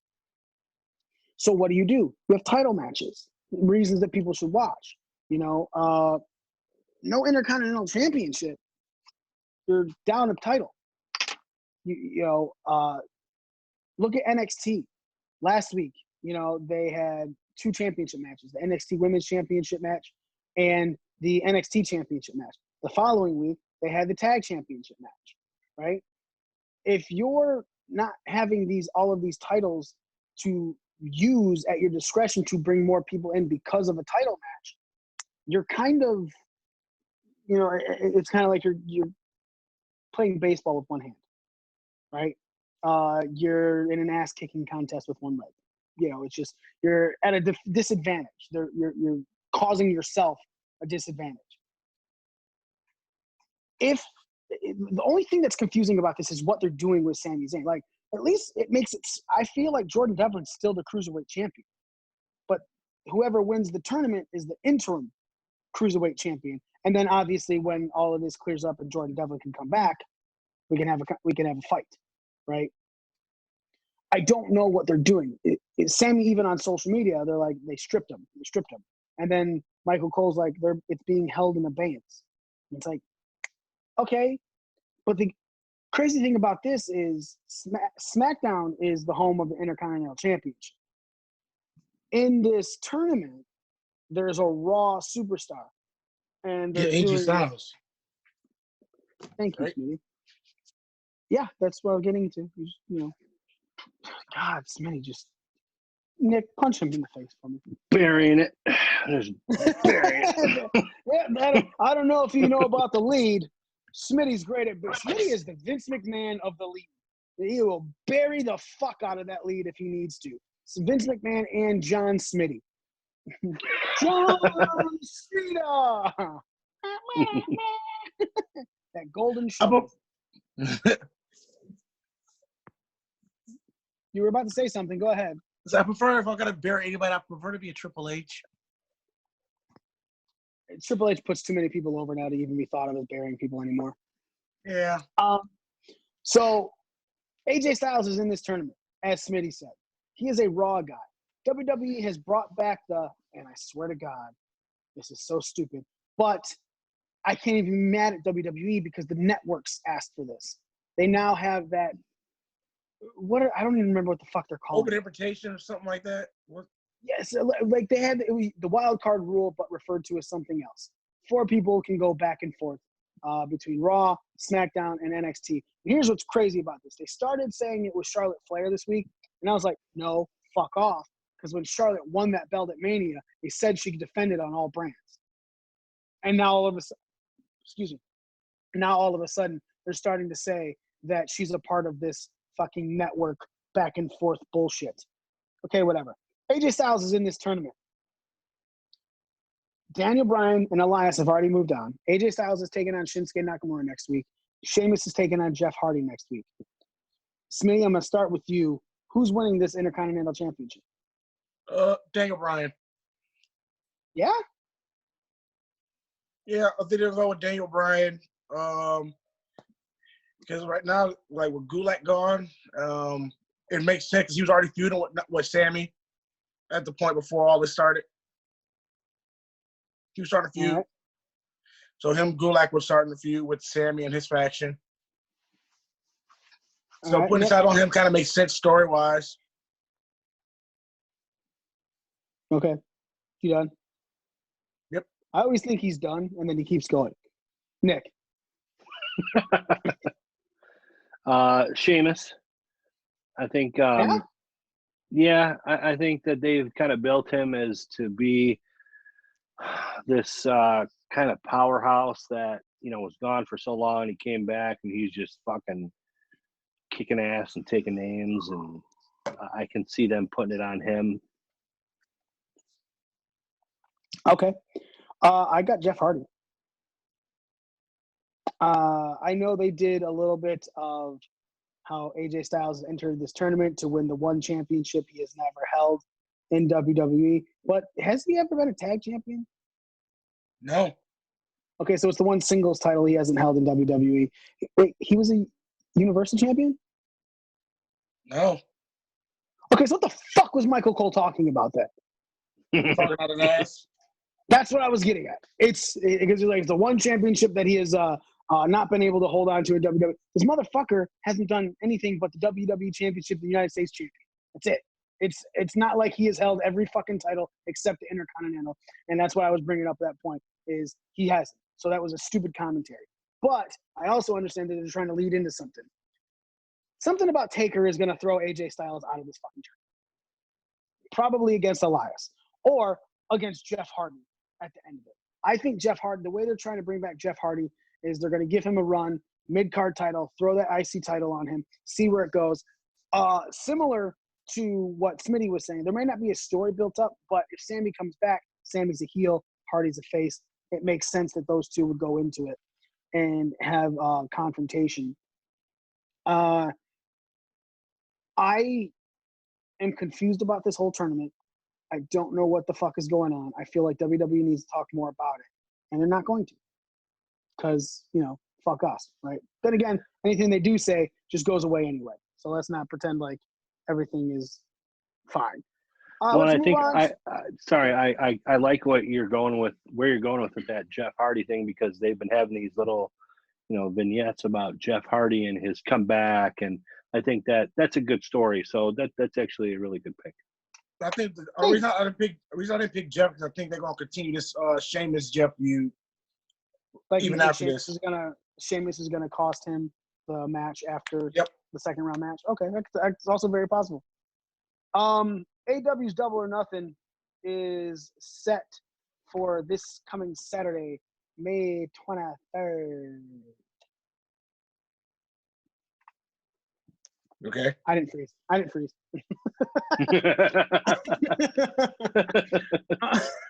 It didn't happen. Right. I didn't freeze again. Yeah. So May 23rd. This Wednesday is the final build into AEW's Double or Nothing pay-per-view. Apparently, this is going on without fans as well, similar to what WWE has been doing. Let's talk a good rundown of the matches. The tournament final for the inaugural AEW TNT Championship is Cody Don't Call Me Rhodes against Lance Archer. Storyline that's been building since Lance came in, saying he wanted a match against Cody. And Cody saying, no, you don't deserve a match against me. I'm all about building up taking on these other talents. MJF is going to be taking on Jungle Boy in a singles match. Jon Moxley is taking on Brody Lee at a singles match for the AEW World Championship. Darby Allin versus Colt Cabana versus Orange Cassidy versus Rey Fenix versus Scorpio Sky versus Kip Sabian versus Frankie Kazarian versus Luchasaurus versus one more person to be announced in the Casino ladder match for a future AEW World Championship match. We're going to get into that for sure. Nyla Rose is taking on Hikaru Shida in a no DQ match, no countout match for the AEW Women's World Championship. No DQ, no countout. Isn't a countout a disqualification? So I thought a countout was a countout. Yeah, but if it's a no DQ match, can there be countouts? Yeah. Yeah, I don't ever remember that being said, but okay, whatever. Then Dr. Britt Baker, DMD, is taking on Chris Statlander in a singles match. Private Party, a.k.a. Isaiah Cassidy and Mark Ken, versus the Best Friends, Chuck Taylor and Trent, in a tag team match to determine the number one contender for the AEW World Tag Team Championship. This being done because, Dark Order can't be a part of AEW right now, seeing as they live in Canada and all travel restrictions are holding people back during this coronavirus pandemic.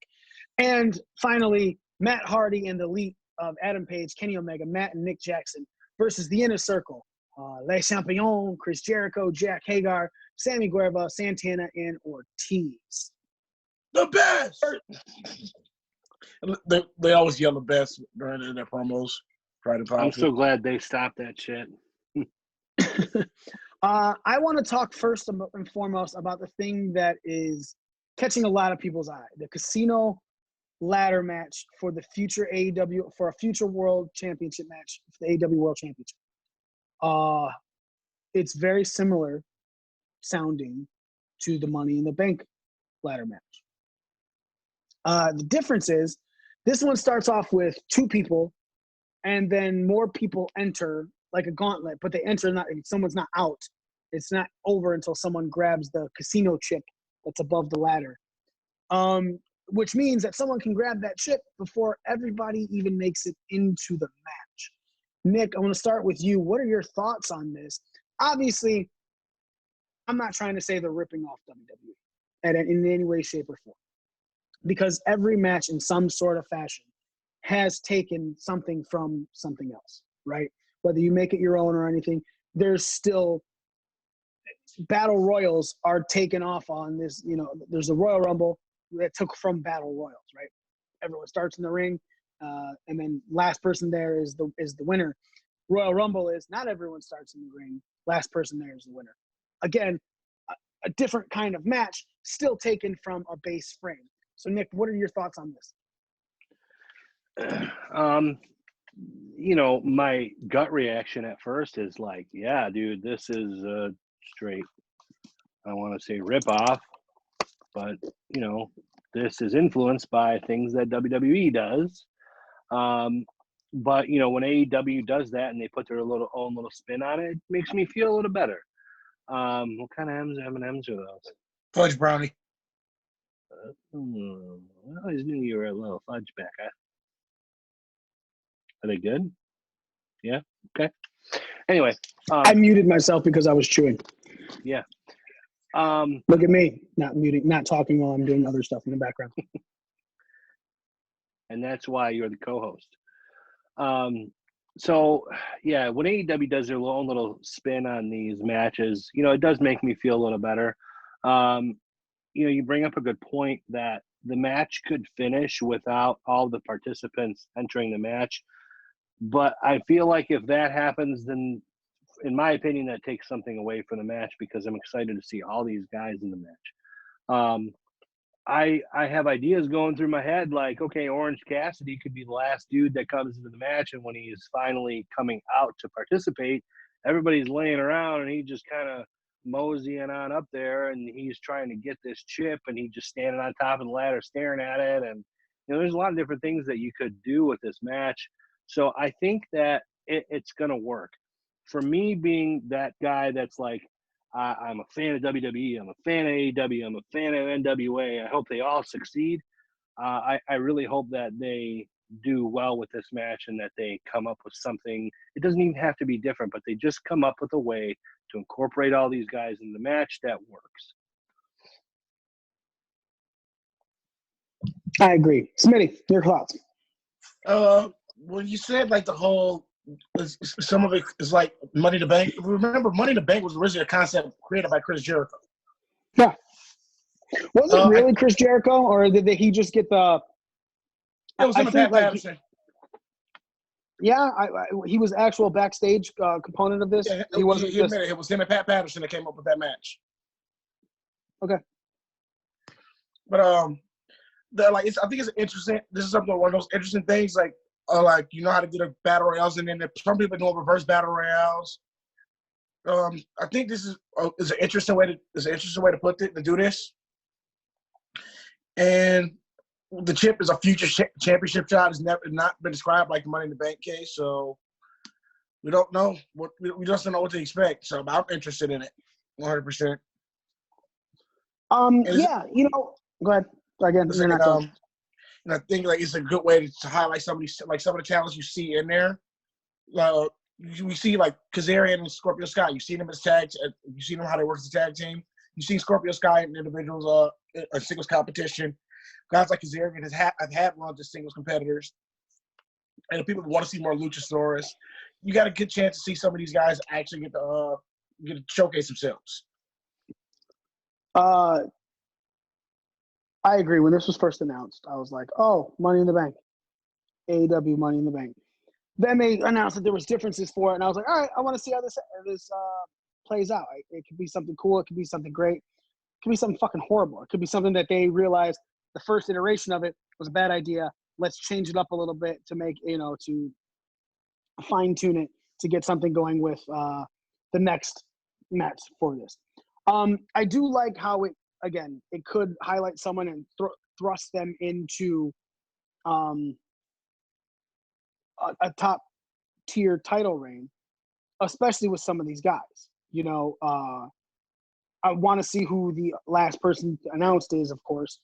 I also want to get your guys' kind of predictions on this. Obviously, not our final thoughts because the scorecard's going to come out Thursday. Before anything, I think a smart person to throw into this, at least from my thought process on it, is either Ray Phoenix or Darby Allin. I think Darby Allin's got a grand. Darby already got a match already? What? Darby already has a match already. Yeah, in this match. Yeah, in the fucking pay-per-view. I didn't freeze. I'm just confused about you. I did. I thought you fucking be the last person, right? That's awesome. What a great place that would have been to freeze too, right? I feel like Darby Allin has the type of following right now that you could see built down the line for a nice AEW title run. But man, Ray Phoenix is just such a fucking athlete that getting him away from the tag division for a little bit would be really fucking slick. You know what I'm saying? Bring him into this. I think he's a part of this mainly because I'm not sure, is Pentagon allowed to travel? Is he? Pentagon's like lives in Mexico. Stuck in Mexico, maybe. Yeah, but Phoenix is a guy that lives in the States. So that's why he's been able to be a part of AEW and everything like that. And I think that just like how this kind of got Braun Strowman a title run, you know, this might be a happy accident to get Ray Phoenix into singles competition. And that'd be a slick win for him and something down the line to where even when this pandemic ends and travel can happen, he could still have that chip even while being in the tag team. And then, you know, we'll see where it goes. Smitty, what are you hoping for these guys? Let me read off the competitors to you again, since you don't seem to remember. Currently, Darby Allin, Colt Cabana, Orange Cassidy, Ray Phoenix, Scorpio Sky, Kip Sabian, Frankie Kazarian, Luchasaurus, and then one person to be announced. Of the ones that are announced right now, who would you like to see possibly get this chip? Luchasaurus, maybe, most likely. Botchasaurus? Say Luchasaurus. Luchasaurus has a huge fan. He's one of those guys that the fans are behind. Very much. Doesn't mean I want him fucking holding that belt. But once again, like it's like he's not like he got time to work while having a chip. He doesn't have to immediately go for it. Still, that puts more spotlight on him. I fucking would not want more spotlight on him.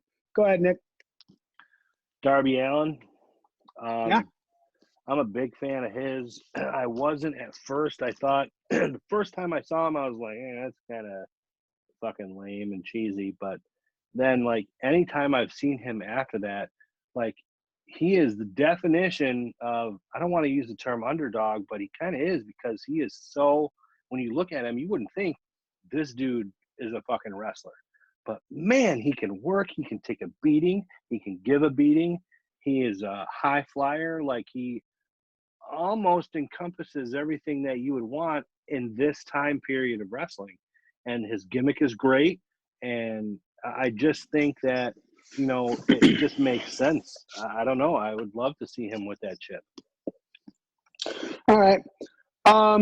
Next match I want to talk about, the last, second to last one. Cody versus Lance Archer for the inaugural AEW TNT Championship. Nick, does Cody take this? Is Cody the first? Well, I guess not the first, but does Cody take this? Man, I mean, part of me wants him to do it, but, you know, I've been an AEW supporter since the beginning, and they've done things that I don't agree with. They've done things that I do agree with. It's like a roller coaster. So part of me wants him to do it, but another part of me appreciates the fact that he continues to put these younger guys or unknown guys over. And but then I'm like, well, you know, if Lance Archer wins this match, then is Cody buried because he just can't get it done? And there's a fine line. I think I do see him taking it, though. because it's Cody Rhodes, you know what I mean? How long are you going to let him go without him having a title around his waist, even if it is, you know, a mid-card title? All right. Smitty. Yeah, I think Cody takes it. I think Cody needs at this point. You still got time to get Archer. Like, you still got more time to get Archer over to do something big in the company. Cody's been there since day one, and he hasn't won the big one yet. And it's going to be the fact that he can't go for the world title. This is the next best thing for him. Huh?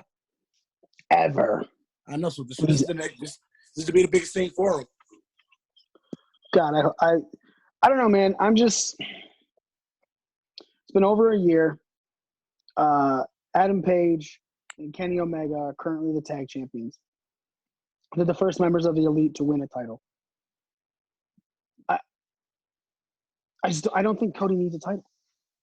I really don't. I think Cody is already such an iconic character in AEW, and he's so beloved by the fans right now that he doesn't need a title. He can let the other guys do it, and he can put the other guys over. You know, yeah. I wouldn't be upset if Hoyt Archer actually won the title. What do you mean Hoyt? What? Who's Hoyt? What? That's what. You know what? I feel like I could see, you know, if Cody wins the title, they don't announce that last entrant into this ladder match, and then Lance Archer pops up as the last entrant. Oh. So Cody wins, and then Lance Archer goes into the ladder match and wins the ladder match? Possibly. Yeah, I could see that. Look at you booking there, Nick. Final match to talk about, and it's really mainly talk about because of the fucking build for this match. It's spectacular. The Stadium Stampede match. Matt Hardy and the Elite versus the Inner Circle. Fucking Chris Jericho and his promos on a fucking drone. Okay? They're one of the best. Look. Release the hounds. This motherfucker is cutting promos on an inanimate object. We've always said Vince to have people would say, sell this broom. One of the most infamous things is Eric Bischoff trying to get an announcing job in WWE, trying to sell a broom. Chris Jericho is getting a fucking drone over, right? Along with a bat, Floyd. You know, Smitty, how are you feeling about this match and of course the build? You said it yourself. The build for Braun Strowman and Bray Wyatt was meh. This build seems to be something that might be right up your alley, kind of like guys. Well, no, you're absolutely correct about the build for this match. Well, like, yeah, the build for this, like everything, the interaction between Jericho and Hardy, interactions between like Guevara and Page and Omega, like the whole no disqualification street fight thing they did, like everything they've done makes sense. It has got me invested into this match. All right, who are you hoping takes it? I kind of want the Inner Circle to take it. Okay. All right, Nick, your thoughts on the build for this match and who you want to win this match?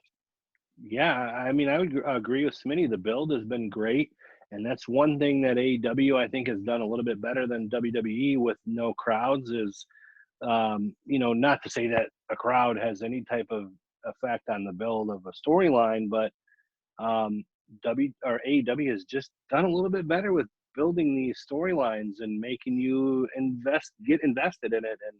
And, you know, I think that all the little inner workings between Sammy Guevara getting hit by a golf cart and, you know, everything else in between. Do you think that's why Corbin tried to kill Mysterio in the Black? It could be. AEW attempted murder, so they had to attempt murder as well. Man, Sammy Guevara got fucking wrecked by that golf cart. But yeah, I'm definitely invested. I think this is the one thing I think it's missing is the fact that it's not going to be a traditional, maybe not necessarily traditional, but it's not going to start in the ring, which I would like to see. But I'm looking forward to this match almost more than anything else. So I think they've done a really good job, and I think it's going to live up to the hype. I'm excited. All right, and with that, that's it for us, guys. Make sure you're watching AEW this week to see the final spin that they put on the Double or Nothing pay-per-view coming up this Saturday, Memorial Day weekend, man. So happy early Memorial Day to everybody. Again, once the show comes out on Thursday, go to ProWrestlingScorecards.com, download your own Pro Wrestling Scorecard, or sign up for the digital version to where you can take on the myriad of people who fill out these scorecards, see where you rank. Like we said, just under 300 for Money in the Bank, over 400 for WrestleMania. I can see a good amount, especially for this AEW pay-per-view. It's going to be fun. It's going to be a whole bunch of greatness. The guys at Pro Wrestling Scorecards, the guys and girls at Pro Wrestling Scorecards are putting in a lot of effort to these. It's their new season. The looks have updated, but these fucking scorecards are just as good, especially fun to play with. They make everything better. Even good pay-per-views, things that you have going into it. Like we said, Money in the Bank, we were kind of going into it like, okay, scorecards made it better. AEW is a pay-per-view that we're going into going, this could be a good pay-per-view. It's going to make it even better. That's just what it is. ProWrestlingScorecards.com. Go there, get you a scorecard, fill it out, or follow them at PW Scorecards on Twitter, and they'll fucking post it right up when that scorecard is available. Ladies and gentlemen, that is it for us. We're going to come back next week. We're going to talk about the AEW Double or Nothing pay-per-view. We're going to talk about something that has not really been talked about in wrestling in over 20 years.